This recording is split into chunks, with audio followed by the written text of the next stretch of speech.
Hello, and welcome to Speed Feed. Apologies, we're just a bit late, about like 4 minutes late. Apologies for that. Lakini karibuni sana. Welcome to the 4th episode of Speed Feed. It's our first week, and we're doing so well. We are happy that you have joined us for this stream today to look at stories that are trending. What are people talking about? Some of the things you need to know that are happening around you. That's what Speed Feed is all about. My name is Kimani Bogwa. In case you didn't know, yes, my name is at Kimani Mbogwa. I changed my Twitter handle. For some reason, I lost my other Twitter account. But you can follow me. I am Kimani Mbogwa. Yes. And today, I just want to let you know what's trending. We're going to be talking about April Fool's Day. And yes, it's the first day of April. And for some reason, it caught me a bit off guard. Yes, we're also going to talk about the expressway and many other things that you can see here on the feed that are trending today. All right, so let's get straight into the feed. Today was April Fool's Day, and I know some of us who haven't been paying attention to the moving of days were caught off guard. So you might have seen stories about Obama coming to Kenya and a new collabo with Sauti Sol and Conscience, but this one here got me a good one. This is from the Friends of Karura Facebook page. So this one was from the Star. It said that Obama was supposed to be coming to Kenya, and some people still believed it. And you woke up in the morning and you didn't pay attention. You didn't know that it was the 1st of April. This one was a good one because they said the monkeys were spotted wearing masks because people who go to Karura have been leaving their masks on the tracks, and the monkeys were wearing masks. I mean, this one caught me a good one. Did someone fool you this morning? What are some of the April Fool's Day pranks you fell for this morning? Yeah, and remember it ends at 12, so that after that you can know that you've fooled. And today, my producer Marvin did not know that April Fool's ends at 12, so that people will know that they were being fooled for the rest of the day. I don't know if that's exactly the reason. Yeah, but it's not the whole day. It's up to 12 p.m. and then you can start, recollecting your life if you were fooled by any of those pranks. But that one from Karura, that was a good one. I did not expect it. Yeah, this one caught me off guard. Yeah, that was a good one. You guys got us. But this next story, though, isn't April Fool's Day because Accra Road in the CBD was renamed to Kenneth Matiba Road after MCAs in Nairobi passed a motion to do so. So Kenneth Matiba, for the young ones who might not know, he was a leader in the push for multi-party democracy in Kenya. And he was also the MP for Kiharu in Royal County, although he passed on. And now Accra Road is going to be renamed to Kenneth Matiba Road. So if you use matatus along Accra Road and someone tells you, find me at Kenneth Matiba Road, yeah, now you know. Now you know. All right. So let's talk about Raila Odinga, because the ODM announced that he had tested negative for COVID and was finally out of danger after he contracted the virus a few weeks ago. And so yesterday, still on Raila News, so ODM members wishing to vie for president using the party's ticket, yesterday was a deadline for them to submit their applications to be the party's flag bearer come 2022. So they received 3 applications from Raila Odinga, Mombasa Governor Ali Hassan Joho, and Kakambega's Wycliffe Oparanya. So the 3 are expected to face off in order to get the official ODM ticket to vie for president. Who do you guys think stands a chance? Is it obvious? Do we already not know who is going to be the flag bearer? Or what do you guys think? Let me know in the comment section. Yeah, who do you think is going to be ODM's flag bearer for the presidential race next year? Moving on, in other news, sad and yeah, this is a bit concerning, especially because we're going through tough economic times. So yesterday, Energy CS John Munyas was speaking at the Senate, to the Senate's Energy Committee, and he said that Kenyans should expect fuel prices to go even higher soon because of high taxes and levies on the petroleum products. And he also said that there's very little his ministry could do to cushion Kenyans. And some senators disagreed, but at least he warned us that fuel prices are going to go even higher. So brace for that one, guys. We're still not yet out of the woods. And now it's a bizarre story from Thika. Now 2 university students believed to be a couple were found dead in a house in Thika. And witnesses say the body of the lady was slit on the throat and the man's was hanging from the ceiling. And the bodies were taken to General Cargo Mortuary in Thika, and investigations to the nature and the circumstances around the two deaths have started. But on the next one, on the speed feed, Transport Cabinet Secretary James Mushaya says the Nairobi Expressway is 33% complete and will be open by the end of the year. You believe him? Yeah. But we've been seeing the progress on the Nairobi Expressway, and he says it's 33% complete. But remember, you will have to pay to use the Nairobi Expressway. That's just an update for you on the expressway. But I have another one that's coming up in a second. But meanwhile, and remember, please, if you have comments on any of these stories, leave me some comments. I'll be reading your comments after this story. Kebs yesterday seized over 150 boxes of Promo King masks. These are the masks that they seized at Quickmart in Roai. They say these masks were substandard and had failed to comply with its regulations. And the agency also seized over 20 brands of detergents, shampoos, and sanitizers and disinfectants that are manufactured by a company called Oracle Chemicals, whose standard mark permits had expired back in 2019. So they've been doing a campaign letting citizens bring forward information of substandard goods in the market. And yes, time to read your comments. Yeah. Especially your thoughts on who is going to be ODM's flag bearer come 2022. Now that we have 3 people who have submitted their interest in running with an ODM ticket in 2022. Yeah. Let's check your comments right now on the feed. We're live on Facebook and YouTube. Remember, if you're watching on YouTube, please subscribe and hit the notification bell so you're always informed when we are live. Hey, Roddy D is here saying, welcome back, guys. We have regular people here. I want to shout out to Mr. Kinoti. Roddy D is back with us, saying Baba is safe and Kenyans are happy. And Kinoti says he didn't know that it was April Fool's Day. Also, I didn't know that it was April Fool's Day. For some reason, I just woke up and I wasn't, sometimes, you were preparing yourself to, wrap up the month and then another month starts, time passes by so fast. Let me check out some of you who are coming in on YouTube right now. I'm sorry if you have been left by the stream, but I'll be checking your comments as they come in on YouTube. Yes, please leave us a comment if you're watching us on YouTube right now. Yeah, I can see some of you are here, and say something. If you see something, say something. Meanwhile, let's continue on the speed feed. The Ministry of Health had to come up with a redistribution strategy after a shortage of the vaccine was reported in some health facilities who are carrying out the vaccination exercise. So Health CAS Massimo Ngangi said the ministry had distributed vaccines to various facilities based on the number of healthcare and frontline workers in those regions. But they had to review that because now citizens above the age of 58 have been included in the priority list. And Aga Khan Hospital yesterday put out a statement saying they had run out of the vaccine, but they later updated saying that they received more vaccines from the government, and they urged citizens who want to be vaccinated at Aga Khan to go and register at Aga Khan Primary, and you will be vaccinated. In case you're above the age of 58, now you are officially on the priority list of people who are supposed to be vaccinated. Now, still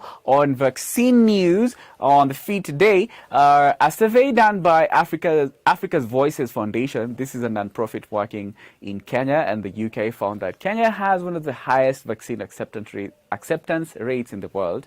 And the survey showed that about 82% of Kenyans want to be vaccinated. It's not very common in other parts of the world. People around the world are still skeptical about the vaccine. But in Kenya, according to this survey, 82% of people want to be vaccinated. And this is an increase because last year at a time like this, last year around towards the end of the year, they did a similar survey and they showed that 62% of Kenyans were willing to be vaccinated.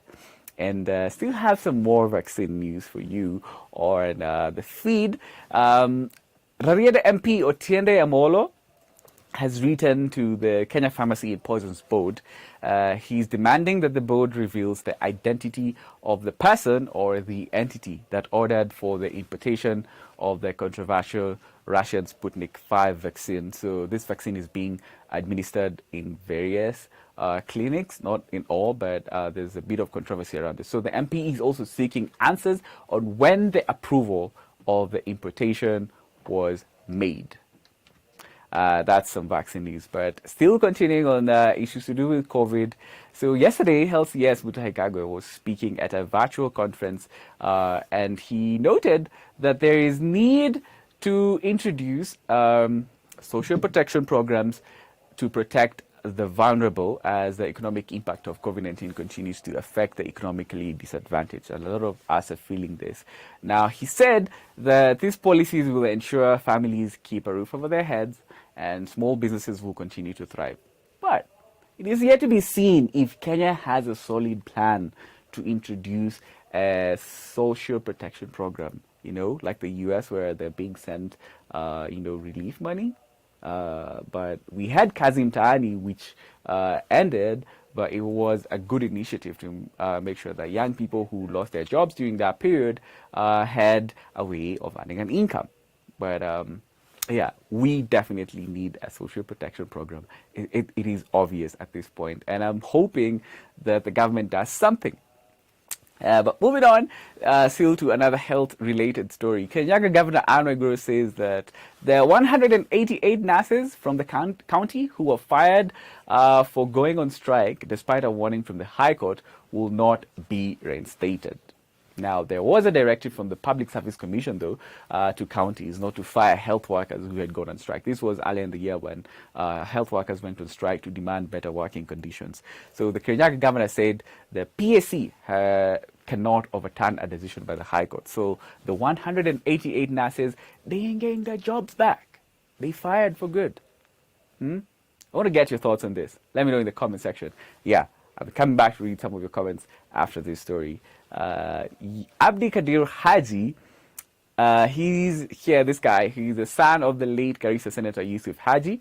He was essentially elected as a new senator of Garissa, unopposed because no other candidate declared their interest in running for the seat, and IBC is expected to declare him. He was also one of the heroes, by the way, who saved people during the Westgate attacks.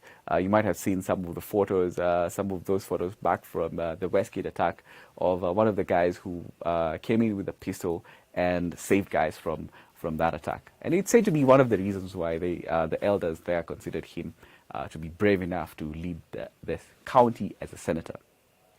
Can we check? Sorry about that. Yes, Barry Boatwell. Let me just take it. Mishaps, these are productive mishaps, sorry about that. So, I have to run this thing myself. But I want to read your comments. On YouTube. We are live. I want to get some of your thoughts on this.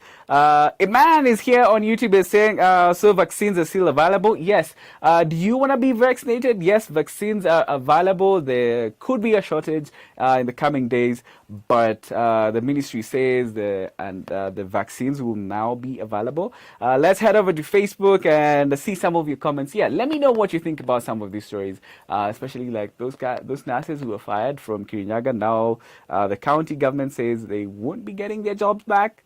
Yep, and I want to get your thoughts on that. Anyway, let's keep moving. Let me refresh my comment. Sorry. Dan Kamami here on Facebook is saying corrupt politicians can be reinstated, but not nurses fighting for their rights. Well, that's interesting comments. Keep them coming on Facebook. We are live, guys.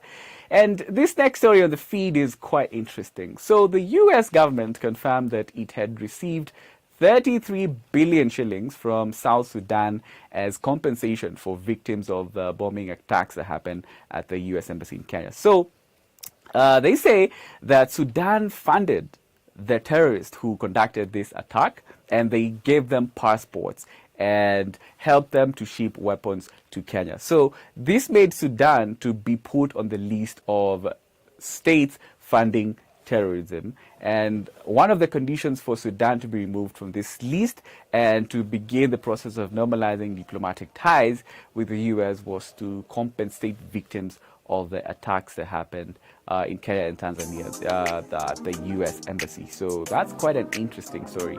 The victims and members of families who lost their lives during the U.S. bombing attacks in 1998 will get, compensation. And moving on, though, the Interior Ministry has published a list of those who are exempt from the reviewed curfew directives. So, yeah, here are a few of them. The list is available. You can go to our website at Kenyans.co.ke. There's more details there, but here are a few of those people who can work past curfew hours. Medical professionals and health workers are part of them. National security, administration and coordination of national government officers are also exempt from being blocked by curfew. And also licensed pharmaceutical companies will also be also allowed to operate past curfew hours. Licensed broadcasters and media houses are also among those who are classified as essential service providers and are allowed to operate past curfew hours. Moving on, Kenya announced some of the businesses and property owners along Mombasa Road who will be affected in order to pave way for the Nairobi Expressway.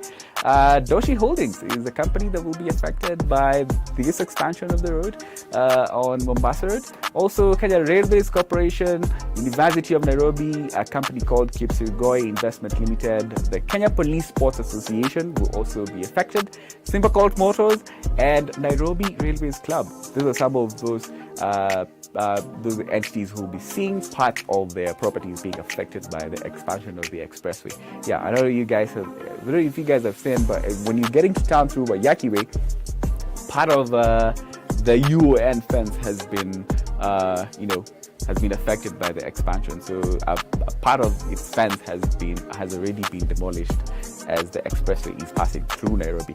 And remember, the other update here on the feed, I said that Transport CES James Basharia says that the expressway is 33% complete and is expected to be opened by the end of the year. All right, before we go on to this next story, it's positive, let me check some of your comments.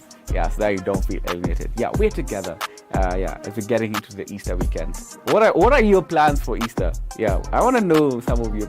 What are you planning to do this Easter? It's a long weekend from Friday to Tuesday. Yeah, to Monday. Yeah, people are getting back to work on Tuesday. What are you gonna be doing? Yeah, there's not much to do because entertainment joints have been closed, churches are closed. So what are you guys gonna be doing? Let me know in the comment section. Let me refresh up my phone. Yeah, because I gotta read your comments right now. Let's see. Some of us. Where are you joining us from? Yes, it's yeah, I gotta refresh this. But let me talk to you about the next story on the feed. Yeah, so I can come read your comments after the feed. Yeah, right? Are we in agreement? Okay, let me tell you about the next story here on the feed. So 3 Kenyans have been named in the list of 2021 TED Fellows program. This program helps people who are doing exceptional and impactful work in various fields. They help them receive transformational support. So filmmaker and founder of the Nest Collective, Jim Chuchu, is joining the program. Karen Kaz Lucas, you know her from, there she is, from the Spreadport. She will also be joining the TED Fellowship. And the third Kenyan on this list is mental health champion and founder of Shamiri, Tom Osborne. And congratulations to all of them. And we wish them all the best as they join this global fellowship program. Right.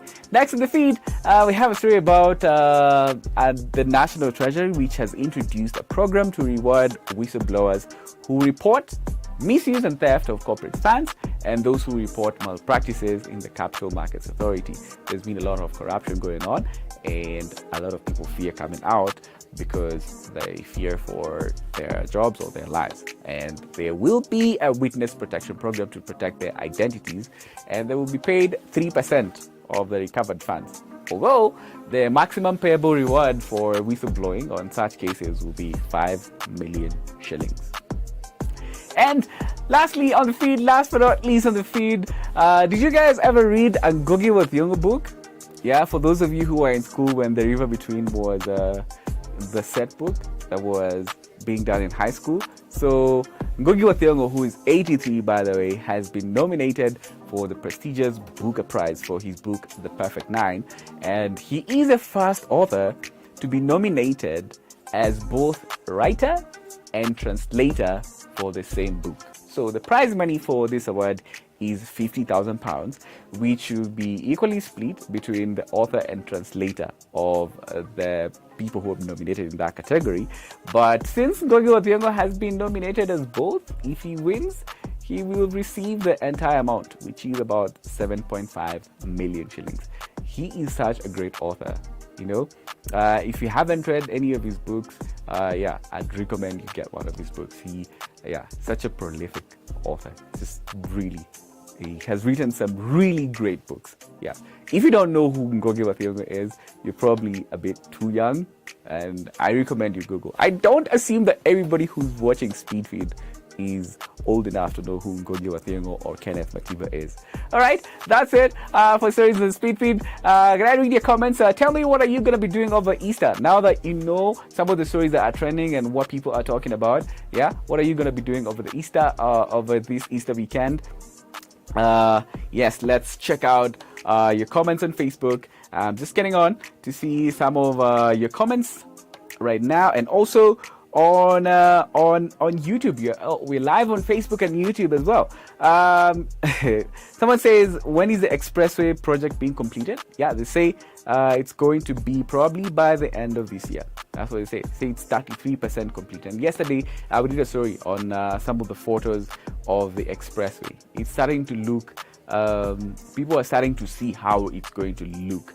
Let me get onto YouTube. For those of you who are watching us on YouTube, let's do this once more and check some of your comments. Easter plans are working as usual. Iman is saying you will be working as usual. Whoa. Are you going to be working through Easter? Well, sad for you, Iman. And yes, so I don't know if my phone can get your comments right now. I keep refreshing to get your comments on the speed feed. Let me know what you think about some of the stories we've brought you. But we cannot stay here for the whole day because we have Easter plans as well, right? Anyway, there's some of the stories that are trending today. You can see them here on the feed. We talked about Baba being, submitting his interest to vie for president next year. Actor Road being renamed. Ngugi wa Thiong'o, the new TED Fellows. We have three TED Fellows from Kenya. We've talked about the expressway and the vaccine as well. If you have not been vaccinated and you're above the age of 58, then you probably need to go get vaccinated. We also talked about Rarieda MP, Otiende Amolo, who is seeking answers about how the Russian vaccine was imported in Kenya. Anyway, that is all we had for you today on the Speed Feed. Thank you so much for commenting. We'll be live every weekday at 2 p.m., but we're not going to be live over the Easter period. So we'll be back on Tuesday. So I will see you again on Tuesday at 2 p.m. Have a great Easter. My name is Kimani Bogwa. Goodbye.